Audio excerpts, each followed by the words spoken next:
என்ன விஷயமா ஜானுவை பார்க்க போனீங்க? ஜானு வீட்டில் நீங்க என்ன பண்றீங்க?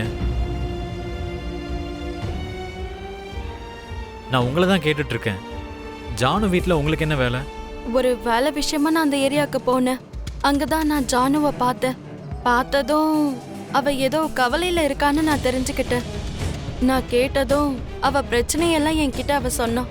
அதனாலதான் நான் அவளுக்கு ஆறுதல் சொல்லிக்கிட்டு இருந்தேன். அப்படின்னா நீங்க அவளுக்கு ஆறுதல் சொல்ற அளவுக்கு அவ்வளோ க்ளோஸா? ஆறுதல் சொல்றதுக்கெல்லாம் க்ளோஸா இருக்க வேண்டிய அவசியமே இல்லைங்க. மனிதாபிமானம் இருந்தா போதும். எது என்னவோ, ஜானுவை ஆறுதல் படுத்துறதுக்காக போனதுக்கு ரொம்ப தேங்க்ஸ். அவ அக்காங்கிற ஒரு பிரமையில இருக்கா. அக்காங்கிற மாய வலைக்குள்ள அவ சிக்கி தவிச்சுக்கிட்டு இருக்கா. அதனால்தான் ஜானு இது வரைக்கும் சரியான முடிவை எடுக்காம இருக்கா.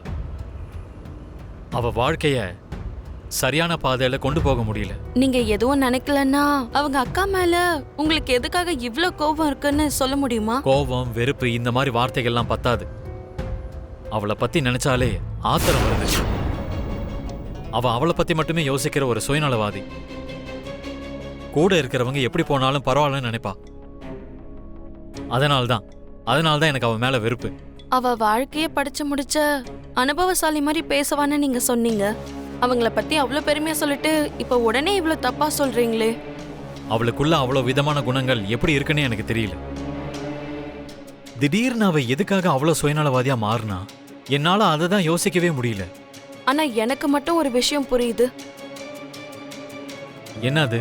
இந்த புர்கா பின்னாடி யார் இருக்கான்னு உங்களுக்கு தெரியுமா? இல்ல எப்படி இருப்பேன்னு உங்களுக்கு தெரியுமா? இந்த முகத்திரையை எடுக்கிற வரைக்கும் இந்த புர்காக்கு பின்னாடி இருக்கிறது ஆனா பெண்ணான்னு கூட உங்களுக்கு தெரியாது. நம்மள சுத்தி இருக்க பொய்யான விஷயங்களும் இந்த மாதிரி தான். இந்த புர்கா மாதிரி தான். அது உண்மைகளை பார்க்க விடாது. நீங்க என்ன வேணாலும் சொல்லுங்க. நான் சொன்னவளை பத்தியும் இதுக்கும் எந்த சம்பந்தமும் இருக்காது. அது எனக்கு நல்லாவே தெரியும்.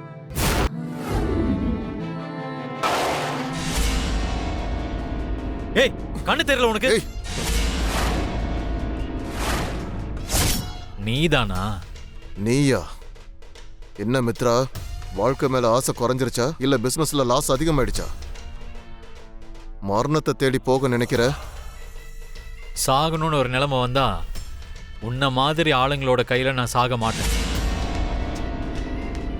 ஒரு பெரிய வெற்றியை இந்த உலகத்துக்கு அறிமுகப்படுத்திட்டு சாவேன். சரி சரி, உன் சாவை பத்தி எனக்கு என்ன கவலை? நீ எங்க வேணாலும் சாவு. ஆனா ஏன் கார்ல வந்து விழுந்து செத்துறாத.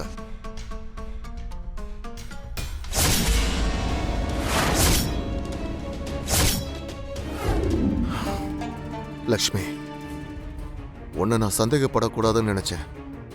இந்த விஷயத்தை பத்தி கேட்க கூடாதுன்னு நினைச்சேன். ஆனா இன்னைக்கு நான் உன்னை அந்த மித்ரா கூட பார்த்ததும் என்னால கேட்காம இருக்க முடியல. ஆக்சுவலி உனக்கு இந்த புர்கா போட்டுக்க வேண்டிய அவசியம் என்ன வந்துச்சு? இன்னைக்கு நீ மித்ரா கூட போக வேண்டிய அவசியம் உனக்கு எப்படி வந்துச்சு? சொல்லு லக்ஷ்மி. நீ அமைதியா இருந்தீன்னா நான் கேட்கிற கேள்விக்கு பதில் கிடைக்காது. என்னோட சந்தேகங்கள் என்னை சுத்தி வந்துகிட்டே தான் இருக்கும். நீ யாருன்னு என்னைக்குமே நான் கேட்டதில்லை. சொல்லிதான் ஆகணும்னு வற்புறுத்தினதும் இல்லை. ஆனா கேட்காம இருந்தா கூட அது நான் பண்ற தப்புதானோன்னு எனக்கு இப்ப தோணுது.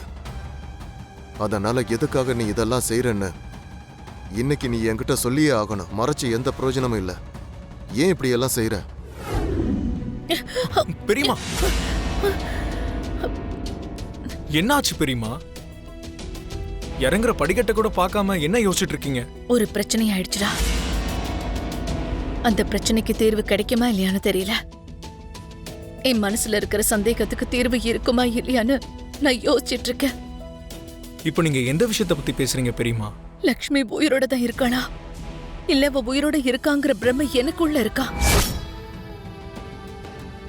இந்த சந்தேகம் என்ன ரொம்ப பின்தொடர்ந்துட்டே இருக்கு. அண்ணி உயிரோட இருந்திருந்தா கண்டிப்பா நம்ம கிட்ட வந்திருப்பாங்கல்ல. இப்போ நம்ம வீட்ல நம்ம கூட சேர்ந்து இருந்திருப்பாங்கல்ல.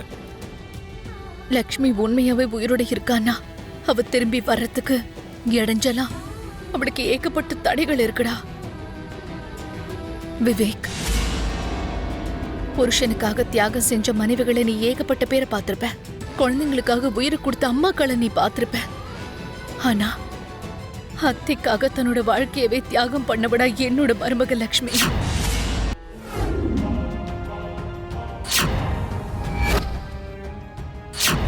மித்ராவை விட்டு பிரிஞ்சு போகணும்னு, இனிமே அவரோட வாழ்க்கையில கண்ணிலே படக்கூடாதுன்னு மனிஷா லக்ஷ்மிக்கு கண்டிஷன் போட்டா. லக்ஷ்மி மட்டும் அப்படி செய்யலன்னா அவங்க அம்மாவை கொன்ன காரணத்துக்காக உங்களை ஜெயிலுக்கு அனுப்பிடுவேன்னு சொல்லி லக்ஷ்மியை போட்டு மிரட்டி இருக்கா. பாவம் உங்களுக்கு தண்டனை கிடைக்க கூடாதுன்னு நினைச்சுக்கிட்டு இருந்தா, அதோட உங்களை ஜெயிலுக்கு அனுப்ப கூடாதுன்னு நினைச்சா. உங்க நந்தன் குடும்பத்தோட மான மரியாதை போக கூடாதுங்கிற ஒரே காரணத்துக்காக லக்ஷ்மி மித்ராவை கூட இழக்கிறதுக்கு தயாராயிட்டா. எனக்கு ஷேர்ஸை எழுதி கொடுக்கலனா நீங்க ஆக்சிடென்ட் பண்ண வீடியோவை போலீஸ் கிட்ட கொடுத்து உங்களை அரெஸ்ட் பண்ண வைப்பேன்னு லக்ஷ்மியை நான் தான் மிரட்டினேன்.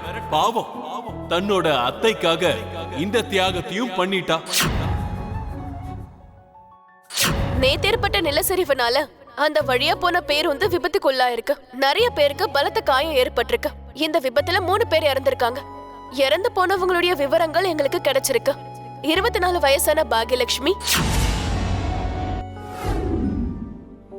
லக்ஷ்மி அவன் வெறுக்கிறதுனாலதான் இன்னும் அவன் உயிரோடவே இருக்காண்டா. அதனாலதான் இப்ப வரைக்கும் லக்ஷ்மி சம்பந்தப்பட்ட உண்மைய மித்ரா கிட்ட நான் சொல்லல. அப்ப இதெல்லாம் தெரிஞ்சும் கூட மனிஷாவை எதுக்கு நம்ம கூடிய வச்சிட்டு இருக்கோம் பெரியம்மா? மனிஷாவை இன்னும் எதுக்கு இந்த வீட்டுல தங்க விடுறீங்க? அவ இவ்வளவு கேவலமான விஷயம் செஞ்சிருக்கான்னு தெரிஞ்சும் எதுக்கு நீங்க அவளை மன்னிச்சு விட்டீங்க? மனிஷா செஞ்ச தப்ப நம்ம சுட்டி காட்ட ஆரம்பிச்சோம்னா அப்ப கூட லக்ஷ்மி பண்ண தியாகத்தை நம்ம சொல்ல வேண்டியதா இருக்கும். மனிஷா செஞ்ச தப்ப பத்தி நம்ம சொல்லணும்னா லக்ஷ்மி எப்படி இறந்து போனாங்கிற விஷயத்த பத்தி கூட நம்ம சொல்லணும்டா. எந்த தப்பும் செய்யாம மனிஷாவோட சுயநலத்தினாலதான் லக்ஷ்மி இறந்து போயிட்டான்னு தெரிஞ்சா மித்ராவால தாங்க முடியாது. மித்ரா நமக்கு கிடைக்கணும்னா மனிஷா செஞ்ச அந்த தப்பு தெரியக்கூடாதுரா. லக்ஷ்மியோட தியாகம் கூட வெளியே தெரியக்கூடாது. அதனாலதான் மனிஷாவை இன்னும் வீட்டுல வச்சிட்டு இருக்கேன். அவ செஞ்ச துரோகத்தை சகிச்சிட்டு இருக்கேன்டா. தெரியுமா, அண்ணி இன்னும் உயிரோட இருக்காங்கன்னு புரோகிதர் சொன்னதா சொன்னீங்கல்ல, அப்படின்னா அவருக்கு கண்டிப்பா அந்த விஷயம் தெரியுமா? நிஜமாவே அண்ணி உயிரோட தான் இருக்காங்களா? என்னமோடா, அந்த விஷயம் எனக்கு தெரியாது. அதை தெரிஞ்சுக்கிறதுக்காக தான் நான் காட்டுக்கு போனேன். அங்க மித்ரா முன்னாடி லக்ஷ்மியை பத்தி ஜோசியர்கிட்ட என்னால கேட்கவே முடியல. நாளைக்கு திரும்பவும் ஜோசியர்கிட்ட பேசி அந்த விஷயத்தை பத்தி தெரிஞ்சுக்கணும்டா.